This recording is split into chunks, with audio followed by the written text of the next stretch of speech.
ಮಾತ್ರ ಅಲ್ಲ, ಈ ಹೋರಾಟ ಮಾಡುತ್ತಿರುವಂತದ್ದು ಈ ಟೋಲನ್ನು ದಾಟಿ ಹೋಗುವಂತ ಪ್ರತಿಯೊಬ್ಬ ಪ್ರಯಾಣಿಕರಿಗೂ ಕೂಡ ಅವರ ಪರವಾಗಿ ನಾವು ಈ ಹೋರಾಟವನ್ನು ಮಾಡ್ತಾ ಇದ್ದೇವೆ. ನಿಮಗೆ ಗೊತ್ತಿರಬಹುದು, ರಾಷ್ಟ್ರೀಯ ಹೆದ್ದಾರಿ ಪ್ರಾಧಿಕಾರ ಯಾವುದೇ ಒಂದು ನಿಯಮಾವಳಿಯನ್ನು ಪಾಲನೆ ಮಾಡದೆ ಕಾನೂನನ್ನು ಉಲ್ಲಂಘಿಸಿಕೊಂಡು ನವೀನ ಕಂಪನಿಗೆ ಇವತ್ತು ಟೋಲ್ ಶುಲ್ಕವನ್ನು ತೆಗೆಯಲಿಕ್ಕೆ ಅನುಮತಿಯನ್ನು ಕೊಟ್ಟಿದೆ. ನಿಮಗೆ ಗೊತ್ತಿರಬಹುದು, ಮೊದಲು ನಾವು ತಲಪಾಡಿಯಿಂದ ಮಂಗಳೂರಿಗೆ ಹೋಗಲಿಕ್ಕೆ ಕೇವಲ 20 ನಿಮಿಷ ನಮಗೆ ಸಾಕಿತ್ತು. ಆಗ ಏಕಮುಖವಾದ ರಸ್ತೆ ಇತ್ತು. ಆ ಏಕಮುಖವಾದ ರಸ್ತೆಯಲ್ಲಿ 20 ನಿಮಿಷದಲ್ಲಿ ನಾವು ಮಂಗಳೂರನ್ನು ಕ್ರಮಿಸ್ತಾ ಇದ್ದೇವೆ. ಆದರೆ ಇವತ್ತು ಏನಾಗಿದೆ ನೋಡಿ ಬಂಧುಗಳೇ, ಈ ಟೋಲ್ ಬಂದ ಬಳಿಕ, ಈ ನವೀನ ಕಂಪನಿಯ ಚತುಷ್ಪಥ ಬಂದ ಬಳಿಕ ನಾವು ತಲಪಾಡಿಯಿಂದ ಪಂಪೋಳಿಗೆ ಬೇಕಾದ್ರೆ 1.5 ಗಂಟೆಯನ್ನು ನಾವು ಕ್ರಮಿಸಬೇಕಾಗಿದೆ. ಈ 1.5 ಗಂಟೆಯನ್ನು ಕ್ರಮಿಸಿ 45 ರೂಪಾಯಿಯನ್ನು ನಾವು ಪಾವತಿಸಬೇಕಾಗಿದೆ. ಇದು ಹಗಲುಗಾರಡೆ ಮಾತ್ರ ಅಲ್ಲ, ಇದು ಕಾನೂನಿನ ಉಲ್ಲಂಘನೆ. ಈ ಕಾನೂನಿನ ಉಲ್ಲಂಘನೆ ವಿರುದ್ಧ ಎಲ್ಲರೂ ನಾಗರಿಕ ಬಂಧುಗಳು, ಕೇರಳ ಕರ್ನಾಟಕದವರಂತೆಯಲ್ಲ, ಯಾವ ಪಕ್ಷದವರಂತೆಯಲ್ಲ, ನಾವು ಒಗ್ಗಟ್ಟಾಗಿ ಹೋರಾಟ ಮಾಡೋಣ. ಒಗ್ಗಟ್ಟಾಗಿ ನಮಗೆ ಬಲವಿದೆ. ಈ ಹೋರಾಟ ಮಾಡಿದರೆ ಖಂಡಿತವಾಗಿ ಈ ಟೋಲನ್ನು ಎಷ್ಟವರಿಗೆ ಮಾಡಲಿಕ್ಕೆ ನಮಗೆ ಸಾಧ್ಯ ಇದೆ.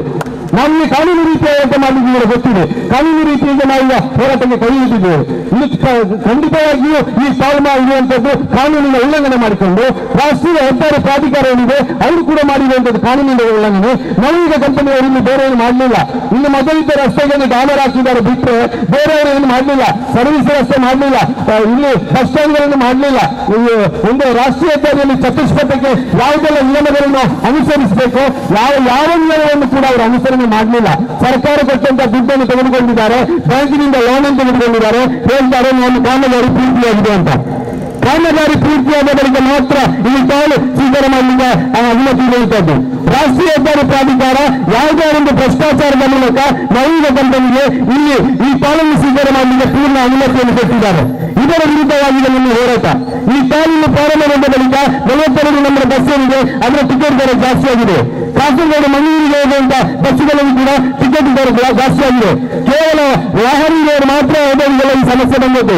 ಪಾಪದ ಪ್ರಯಾಣಿಕರು ಬಸ್ಸಿನಲ್ಲಿ ಹೋದವರು ಅವರಿಗೂ ಕೂಡ ಈ ಒಂದು ಟೋಲ್ನಿಂದ ಇವತ್ತು ಟಿಕೆಟ್ ದರ ಜಾಸ್ತಿ ಆಗಿದೆ ನೀವು ಗಮನಿಸಬೇಕು. ಹಾಗಿರುವಾಗ ಇದೊಂದು ಸಾಮಾಜಿಕ ಕಳಕಳಿರುವಂತ ಹೋರಾಟವಾಗಿದೆ. ಈ ಒಂದು ಟೋಲನಿಗೆ ಈ ಟೋಲ್ನಿಂದ ಸಾಮಾಜಿಕ ಪಿಡುಗಿನ ಉಂಟಾಗಿದೆ. ಸುತ್ತಮುತ್ತಲವರಿಗೆ ಮಾತ್ರ ಅಲ್ಲ, ಈ ಟೋಲ್ನಿಂದ ಹಾದು ಹೋಗುವಂತ ಪ್ರತಿಯೊಬ್ಬ ವ್ಯಕ್ತಿಗೂ ಕೂಡ ಈ ಟೋಲ್ನಿಂದ ಅನ್ಯಾಯ ಆಗ್ತಾ ಇದೆ. ಈ ಅನ್ಯಾಯದ ವಿರುದ್ಧವಾಗಿದೆ ಈ ಗಡಿನಾಡು ರಕ್ಷಣಾ ವೇದಿಕೆ ಮತ್ತು ರಾಷ್ಟ್ರೀಯ ಹೆದ್ದಾರಿ ಹೋರಾಟ ಸಮಿತಿಯ ವತಿಯಿಂದ ಹೋರಾಟವನ್ನು ಕೈಗೊಂಡಿರುವಂತದ್ದು. ಇದಕ್ಕೆ ಬೇಕಾದಷ್ಟು ಜನ ಇನ್ನೊಂದು ಜಾಸ್ತಿ ಜನ ಬರಬೇಕು. ಹಾಗೆ ನಾವಿತ್ತು ಸಾಂಕೇತಿಕವಾಗಿ ನೇತಾರರು ಏನಿದ್ದಾರೆ, ಮುಖಂಡರು ಏನಿದ್ದಾರೆ ಅವರನ್ನು ಕರೆಸಿ ಮಾತ್ರ ಈ ಹೋರಾಟಕ್ಕೆ ಚಾಲನೆ ಕೊಟ್ಟಿರುವಂತದ್ದು. ಇದೊಂದು ಸಾಂಕೇತಿಕವಾದ ನಮ್ಮ ಹೋರಾಟ. ಮುಂದಿನ ವಿಡಿಯೋಗಳಲ್ಲಿ ಈ ಒಂದು ಕೂಡಲೇ ಈ ಟೋಲ್ನ ಶುಲ್ಕ ಏನಿದೆ ಪಾವತಿಯನ್ನು ಅದನ್ನು ನಿಲ್ಲಿಸಲಿದ್ರೆ ಕಾಮಗಾರಿ ಪೂರ್ತಿಗೊಂಡ ಬಳಿಕ ನೀವು ಶುಲ್ಕ ತೆಗೆದುಕೊಳ್ಳಿ. ಕಾಮಗಾರಿ ಪೂರ್ತಿಯಾದ ಬಳಿಕ ಇವತ್ತು ನಿಮಗೆ ಗೊತ್ತಿರಬಹುದು, ತೊಕ್ಕೋಟಿನಲ್ಲಿ ಫ್ಲೈಓವರ್ ಏನಿದೆ, ಪಂಪೋಲ್ನಲ್ಲಿ ಏನಿದೆ, ನಿರಂತರವಾಗಿ ಅಪಘಾತಗಳು ಸಂಭವಿಸ್ತಾ ಇದೆ. ಅದೆಷ್ಟು ಜೀವಗಳು ಹೋಯಿತು. ಈ ರಾಷ್ಟ್ರೀಯ ಹೆದ್ದಾರಿ ಚತುಷ್ಪಥ ಬಂದ ಬಳಿಕ ಅದೆಷ್ಟು ಮಂದಿಯ ಮಾರಣ ಹೋಮಲ್ಲಿ ಆಯಿತು. ಯಾಕೆ ರಾಷ್ಟ್ರೀಯ ಹೆದ್ದಾರಿ ಪ್ರಾಧಿಕಾರ ಮಾತಾಡ್ತಾ ಇಲ್ಲ? ಯಾಕೆ ನವೀನ ಕಂಪನಿಯವರು ಮಾತಾಡ್ತಾ ಇಲ್ಲ?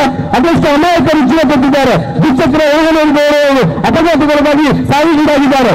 ಇದರ ವಿರುದ್ಧ ನಾವು ಒಂದು ಹೋರಾಟ ಮಾಡಿರುವಂತದ್ದು. ಹಾಗಿರುವಾಗ ಬಡವರ ಪರವಾಗಿ, ಜನರ ಪರವಾಗಿ, ಸಾಮಾಜಿಕ ಕಳಕಳಿಯ ಪರವಾಗಿ ನಾವು ಈ ಹೋರಾಟವನ್ನು ಕೈಗೆತ್ತಿಕೊಂಡಿದ್ದೇವೆ.